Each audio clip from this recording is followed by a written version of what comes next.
Bismillahirrahmanirrahim. Assalamualaikum warahmatullahi wabarakatuh. Yang pertama dan paling utama, marilah kita panjatkan puji dan syukur kita atas kehadiran Allah Subhanahu wa taala, karena pada malam hari ini kita masih diberinya kekuatan, kesehatan untuk dapat berkumpul di Sekretariat HMI Cabang Bengkulu dalam rangka untuk konferensi pers dalam menyampaikan sikap dan pernyataan HMI Cabang Bengkulu terhadap persoalan Omnibus Law. Salawat beriring salam tetap kita sampaikan juga kepada baginda kita Nabi Muhammad SAW, yang mana telah memperjuangkan nilai-nilai kemanusiaan pada zaman jahiliyah hingga kita bisa melaksanakan dan menikmati indahnya perdamaian dalam keberagaman. Yang saya hormati seluruh masyarakat Indonesia, dan yang saya hormati juga seluruh elemen mahasiswa dan elemen lainnya yang ikut serta dan terlibat dalam menolak Undang-Undang Cipta Kerja. Dan yang saya hormati juga kawan-kawan Ketua Umum HMI Komisariat Selingkup Cabang Bengkulu. Dan pada hari ini, saya selaku formatur dan kawan-kawan komisariat ingin menyampaikan pernyataan dan sikap terhadap Undang-Undang Cipta Kerja dalam press release. Press release Himpunan Mahasiswa Islam Cabang Bengkulu.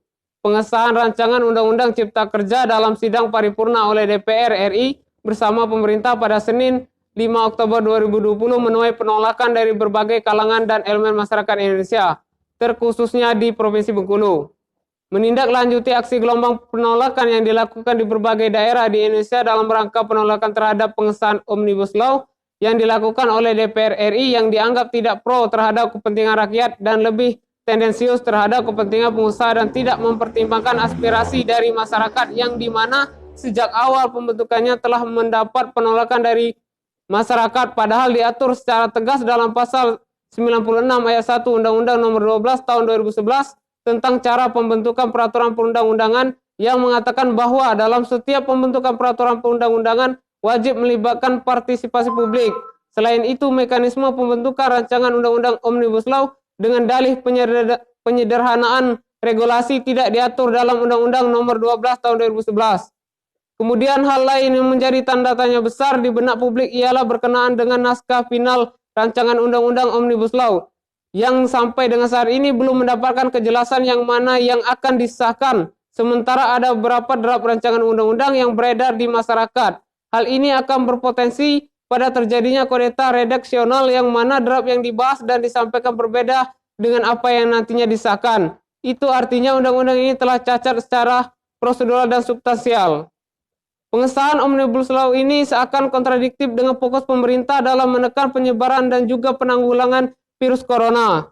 Padahal jika dikaji secara komprehensif, pengesahan Omnibus Law itu sudah jelas akan menimbulkan gelombang penolakan dalam bentuk demonstrasi. Hal tersebut akan memperbesar peluang penyebaran virus corona. Padahal dalam keadaan saat ini, keselamatan masyarakatlah yang seharusnya menjadi hukum tertinggi. Ditambah lagi dengan tindakan represif aparat kepolisian terhadap masyarakat yang dinilai tidak sepantasnya dilakukan. Masyarakat dibombardir dengan gas air mata dan segala bentuk kekerasan. Hal ini dirasa sebagai bentuk intervensi dalam kebebasan menyampaikan pendapat. Padahal Undang-Undang Dasar Negara Kesatuan Republik Indonesia tahun 1945 menjamin hak warga negara untuk mengemukakan pendapat dan menyebarluaskan informasi dengan menggunakan segala jenis saluran yang tersedia. Dengan segenap pikiran dan hati nurani atas dasar keprihatinan kondisi bangsa Indonesia saat ini, dan menindaklanjuti aksi penolakan yang dilakukan di berbagai daerah di Indonesia dalam penolakan Undang-Undang Cipta Kerja, maka HMI Cabang Bengkulu secara tegas menyatakan sikap sebagai berikut. 1. Menolak pengesahan Omnibus Law atau rancangan Undang-Undang Cipta Kerja yang sudah disahkan karena cacat secara prosedural dan tidak memihak kepentingan rakyat secara substansial. 2. Menuntut Presiden Republik Indonesia agar mengeluarkan peraturan pemerintah pengganti undang-undang atau Perpu dan untuk mencabutan Undang-Undang Cipta Kerja dikarenakan berpotensi menimbulkan perpecahan di tengah masyarakat. Dengan gelombang penolakan yang begitu besar, tentu akan berpotensi menimbulkan konflik di tengah masyarakat yang dapat berujung jatuhnya korban luka dan korban jiwa. 3. Mengecam aparat kepolisian yang telah melakukan tindakan represif, intimidasi, kriminalisasi, intervensi terhadap aktivis yang merupakan bentuk potret buruk masa depan penyampaian pendapat di muka umum. Demikianlah penyampaian sikap dari HMI Cabang Bengkulu kami buat dengan sebenar-benarnya dengan dilandasi kepentingan masyarakat bangsa dan negara. Apabila pernyataan sikap ini tidak diindahkan dan atau tidak ditindaklanjuti pihak-pihak tertuju, maka kami HMI Cabang Bengkulu akan melakukan aksi lanjutan sebagai bentuk konsistensi dalam menolak Undang-Undang Cipta Kerja. Yakinkan dengan iman, usahakan dengan ilmu, sampaikan dengan amal. Yakusa.